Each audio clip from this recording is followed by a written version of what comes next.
오늘 우리에게 주신 하나님 말씀 봉독하겠습니다. 신약의 말씀 사도행전 15장 40절 41절 말씀입니다. 이 말씀 봉독할 때 우리를 향한 하나님의 음성이 들려지기 바랍니다. 같이 한 목소리로 합독하시겠습니다.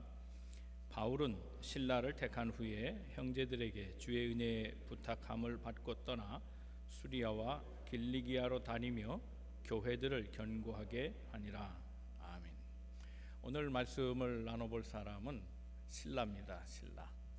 신라의 이름이 등장하는 건 사도행전에서부터 등장하는데, 사도행전 15장에 보면 신라가 바울과 동행하면서 사역하는 것을 기록하고 있습니다. 신라라는 이름의 뜻은 생각이란 뜻입니다. 생각.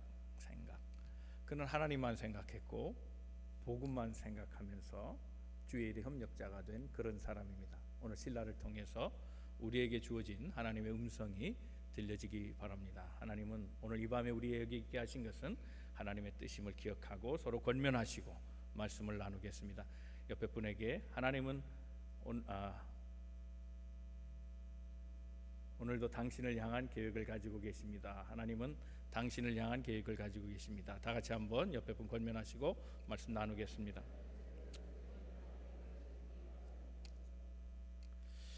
맨날 하던 것도 잘 안 되는 거 보면 참 어려운 거예요, 그죠? 그렇습니다. 그런데 그 어려운 일을 신실하게 잘 해낸 사람이 신라입니다. 첫 번째 우리가 생각할 것은 신라는 믿음을 준 사람이었습니다. 누군가에게 믿음을 준다는 건 참 중요하거든요. 바울이 1차 전도 여행을 끝냈습니다. 아주 애써서 1차 전도 여행을 마무리 잘 했는데요.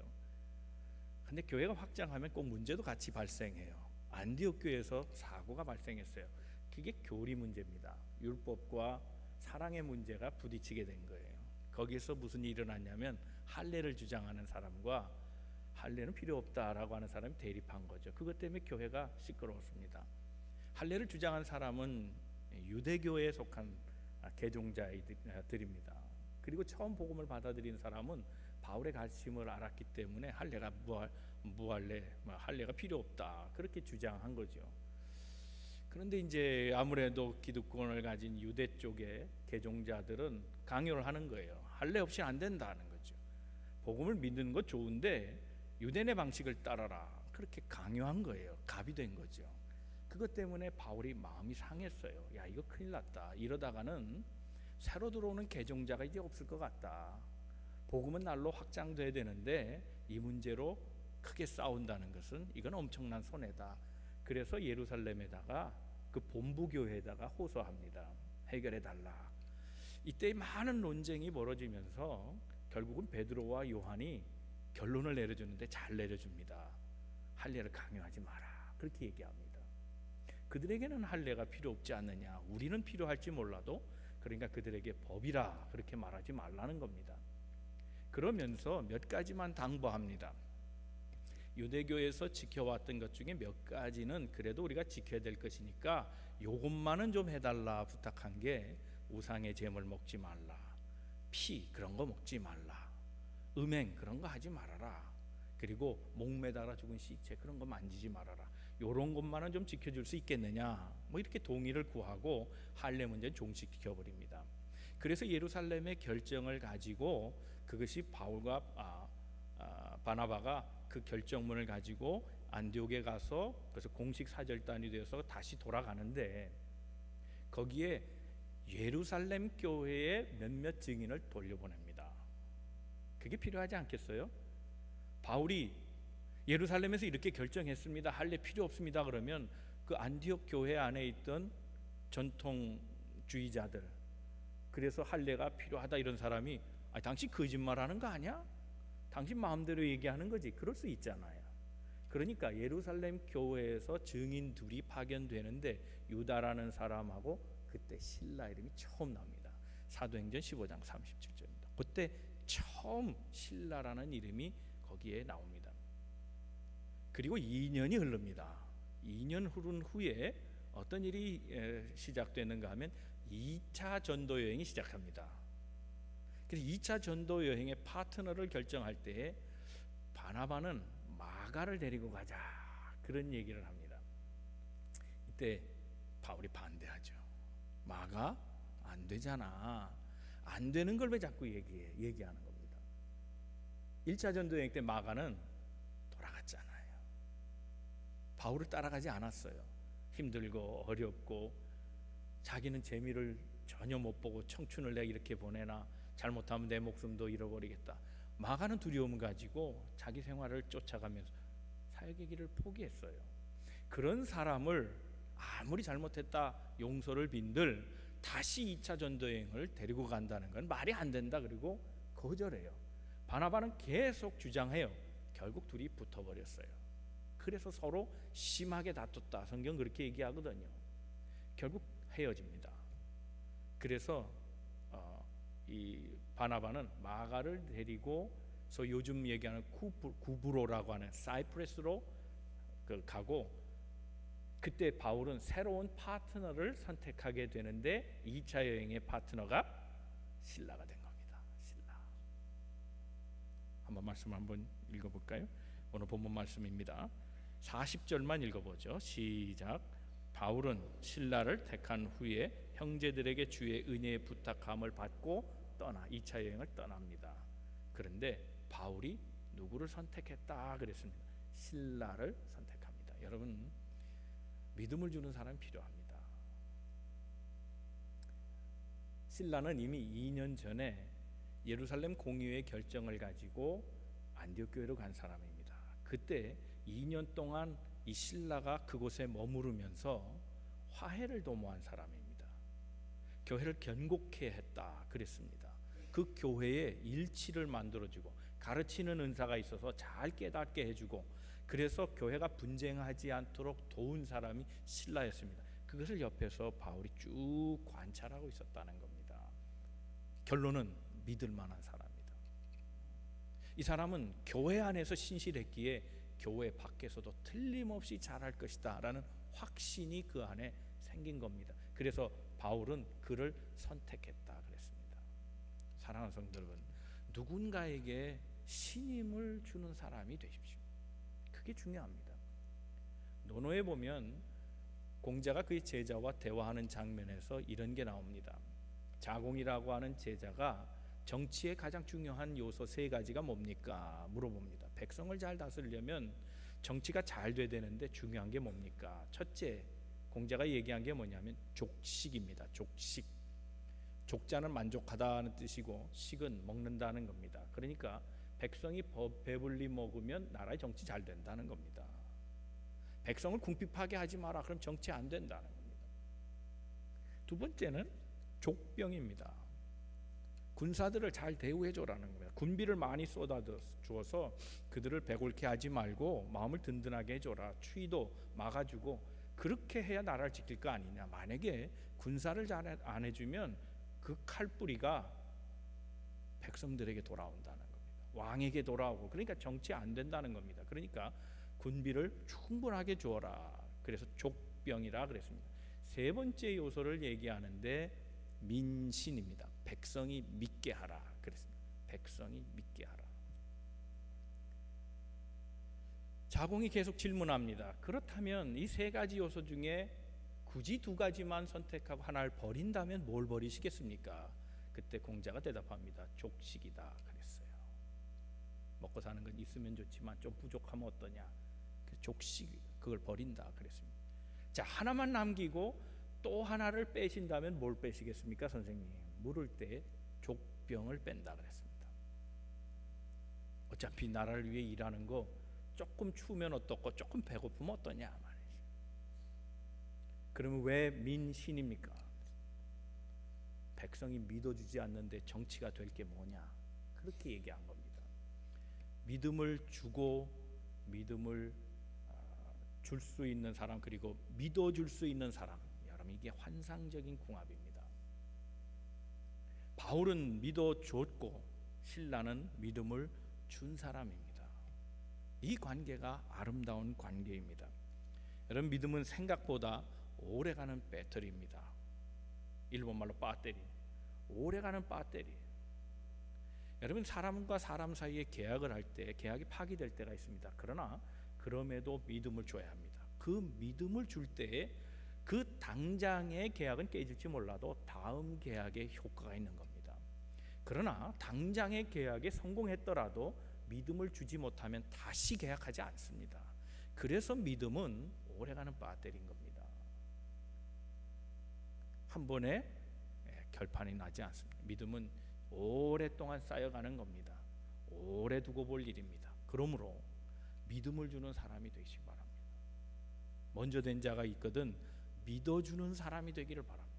믿음을 주고 믿어주는 관계 속에 아름다운 하모니가 생기고 주의 일을 그와 같이 하면 교회는 좋은 소리가 나면서 날마다 성장해가고 하나님의 나라는 더 확장되는, 하나님의 일꾼들을 통해서 그 믿음을 가진 성도들을 통해서 주님의 역사는 계속될 줄로 믿습니다.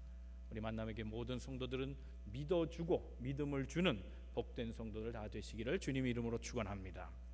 두 번째 생각하는 것은 고난 중에도 실력을 보여준 사람이 신라입니다. 자, 2차 전도 여행, 바울의 계획은 자기 나름대로 스케줄을 가지고 갑니다. 목적은 다른 데 있지 않아요. 1차 여행 때 갔던 곳을 재방문하는 겁니다. 그러니까 이미 스케줄은 나와 있는 겁니다. 그렇죠? 똑같은 루트입니다. 그걸 신라에게도 분명히 얘기했을 겁니다. 자기의 그 journey 맵을 쫙 펴놓고 이 동네 지나고 이 동네 지나고 대략 우리가 이렇게 훑었으니까 지금 우리가 갈 때도 아마 이 정도 시간 걸릴 거고 이렇게 가본다. 여기엔 뭐가 있고 뭐가 다 이미 브리핑을 했을 겁니다. 그런데 중간에 변수가 생깁니다. 성령이 마게도냐 사건, 복음을 맡고 마게도냐로 가라. 꿈에 마게도냐에서 우리를 도와주세요, 제발 좀 도와주세요 하는 그 요청을 받고 행로를 아시아에서 유럽으로 바꾸는 장면이 나옵니다. 여러분이라면 어떻게 하시겠어요? 계획된 대로 진행된 대로 안 하면 여러분 어떻게 생각하세요? 이게 약속이 틀리지 않습니까? 불쾌하게 생각할 수 있겠죠. 그러나 신라는 생각하는 사람이라 그랬습니다. 하나님의 뜻이라면 순종하는 겁니다. 사람의 계획은 스케줄도 잡고 약속할 수 있습니다. 그러나 그것보다 더 중요한 것은 하나님의 일입니다. 그 하나님의 일에 순종하기로 합니다. 다른 데로 가자. 내가 이런 꿈 꿨다. 아니 당신 꿈 믿고 내가 가잔 말입니까? 내가 이 동행도 힘든데 당신은 뭘 믿고 갑니까? 이랬다면 바울의 역사는 없을 겁니다. 그런데 순종하고 따라갑니다. 따라갔는데 빌립보 지역 유럽에 들어가자마자 또 문제가 생깁니다. 귀신 들린 여자, 그 점치는 여자를 치료해주는 사건이 생기는데 좋은 일하고 뺨 맞습니다. 이것 때문에 감방에 들어갑니다. 억울하게 신문당하고 모욕을 당하고 발과 팔에 착고가 다 차이게 되고 꼼짝 못하는, 먹기를 제대로 했겠습니까? 추위를 제대로 막았겠습니까? 뭐 안전이 있겠습니까? 기쁨이 있었겠습니까? 아무거나 보장되지 않는 로마 시대의 감옥이라는 아주 형편없던 거예요. 어떤 경우에는 물에다가 집어넣는 경우도 있답니다. 죄수를 물 속에다 집어넣는 겁니다. 거기에 쥐 몇 마리 넣어놓으면 이게 견딜 수 있는 곳이 아닙니다.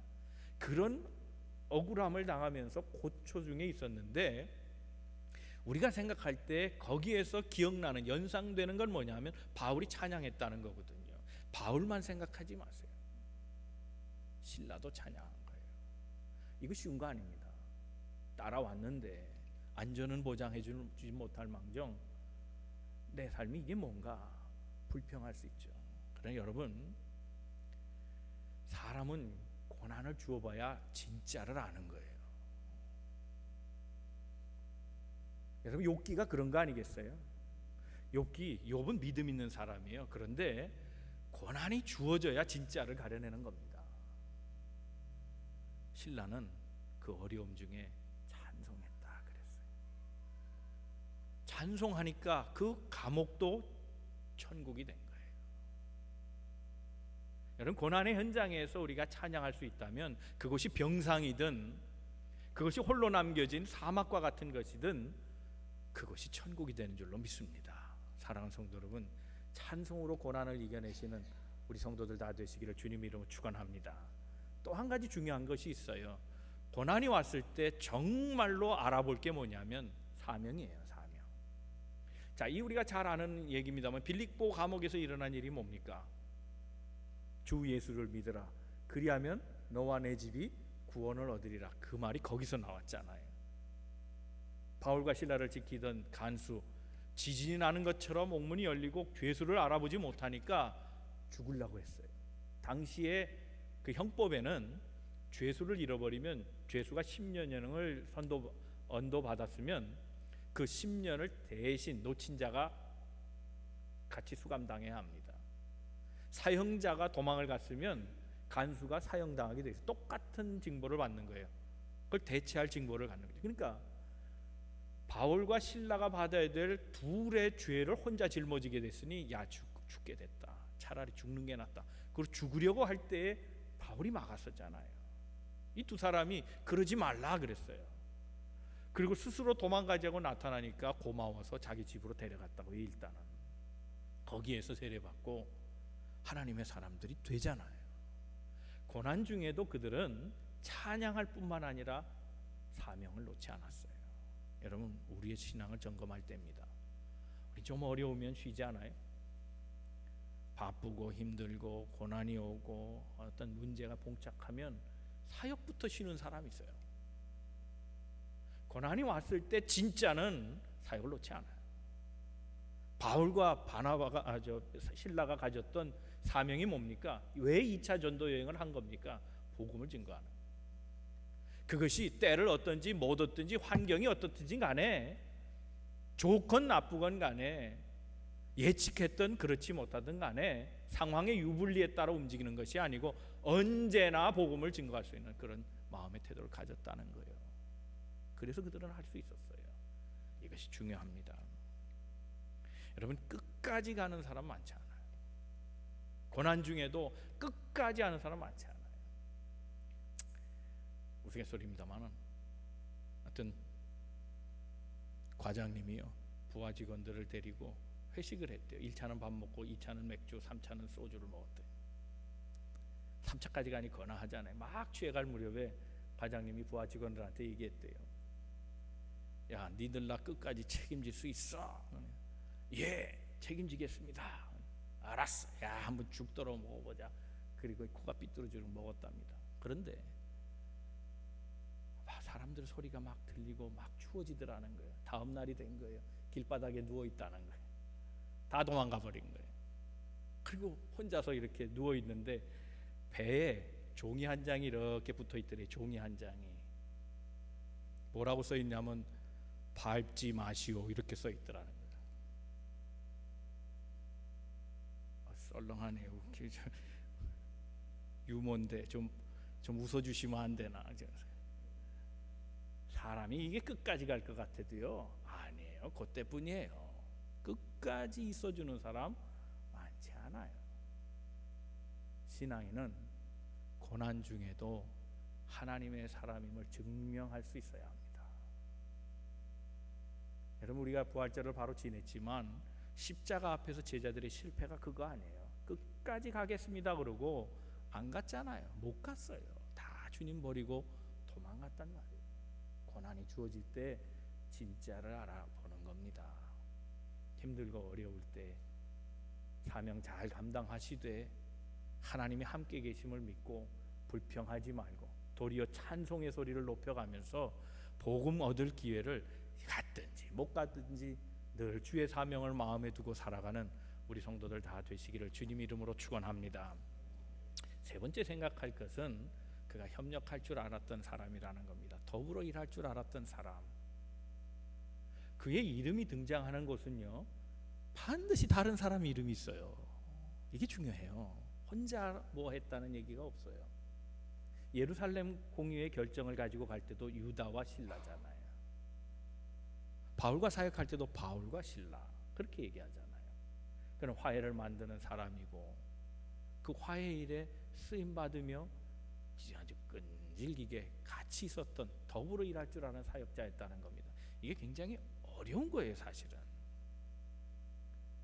더더군다나 바울이 이제 죽습니다. 바울이 순교한 다음에 그가 자취를 감출 것 같은데 아니에요. 베드로전서 5장 12절에 보면요, 거기 베드로가 사역한 게 또 보여요. 한번 12절 읽어볼까요? 시작. 내가 신실한 형제로 하는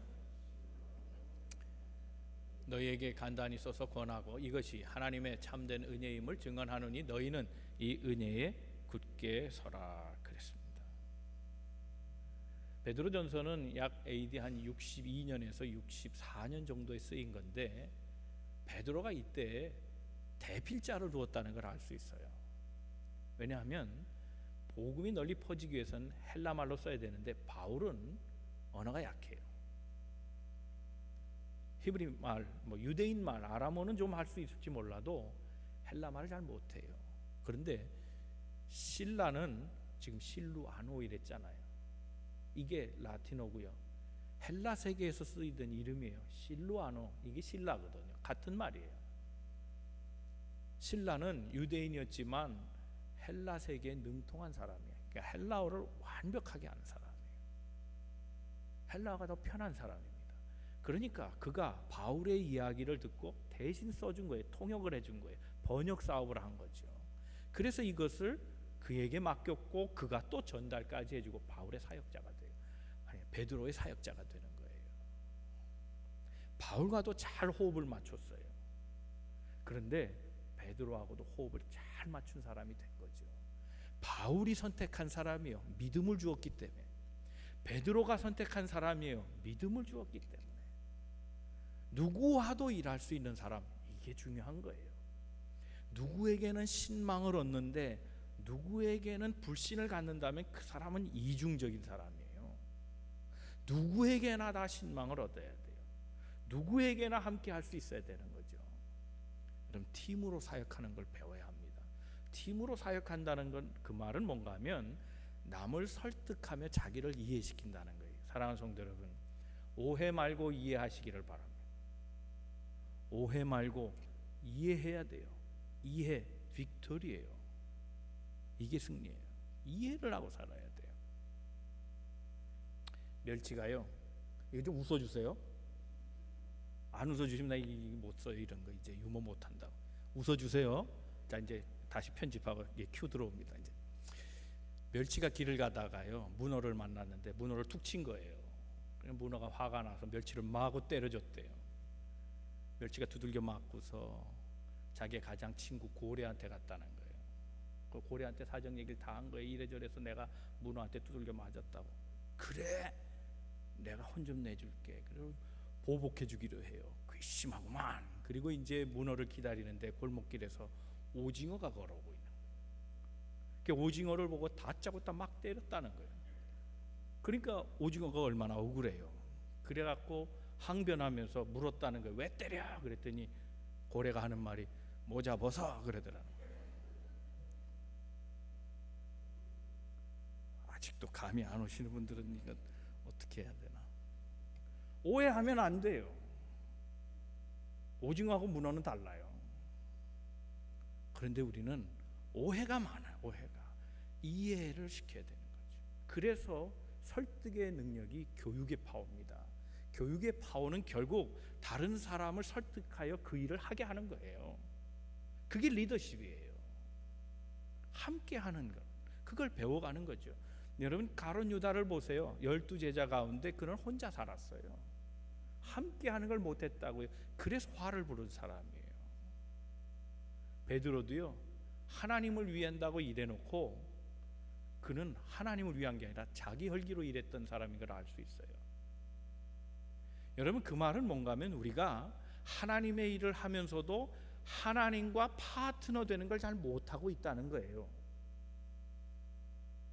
하나님과 함께 하는 걸 못 배우니 사람과 함께 하는 걸 어찌 배우겠어요? 하나님과 함께 하는 걸 배워야 돼요. 그게 사역자예요. 사람과 함께 하는 걸 배워야 돼요. 그래서 우리의 구원은 언제나 함께예요. 더불어라고 해야 돼요. 위하여가 아니고 더불어. 이게 우리 구해야 돼요. 옆에 분 서로 권면하십시다. 당신과 함께 일하기를 원합니다. 굉장히 모두 싫은 표정이신 것 같아. 나 혼자 하겠습니다. 당신은 그저 내 말만 들으세요. 이런 것 같아. 다시 하겠습니다.